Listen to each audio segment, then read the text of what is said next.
So realistically speaking, when it comes to drones, I mean, if you're buying things separately, which if you ask anybody, they're most likely going to say, well, let's see if you like it first. Buy a radio, get on the simulator, see if you like it, right? But if you're asking questions like this to an FPV pilot on a social media site, then you're obviously into it, right? So drone, realistically, you're looking at $100 to $250. That's bare minimum, right? That's like small stuff, simple stuff, nothing complex. Radio and controller, maybe 60 to $200 depending on what quality you want. Goggles, $100 to $300 to get in comfortably. Batteries and chargers, you're looking at anywhere from like $25 to like $150. It just depends on what quality you get. Now you can go cheaper. You can go use stuff. You can get kits.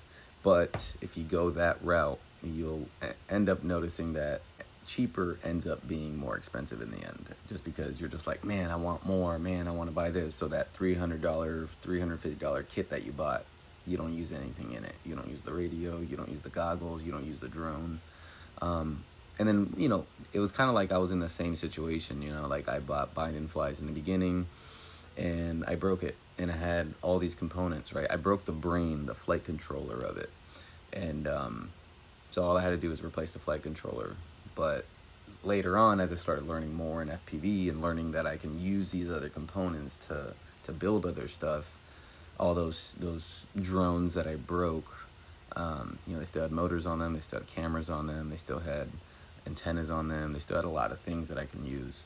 So yes, it is expensive to get into the hobby. Realistically, you're looking at $300 to $600, $600 on the tail end, just to be comfortable and be like, man, this is a good experience. But I think that's also what happens, is that people try and find the cheapest way possible to get into FPV, and how do I explain it?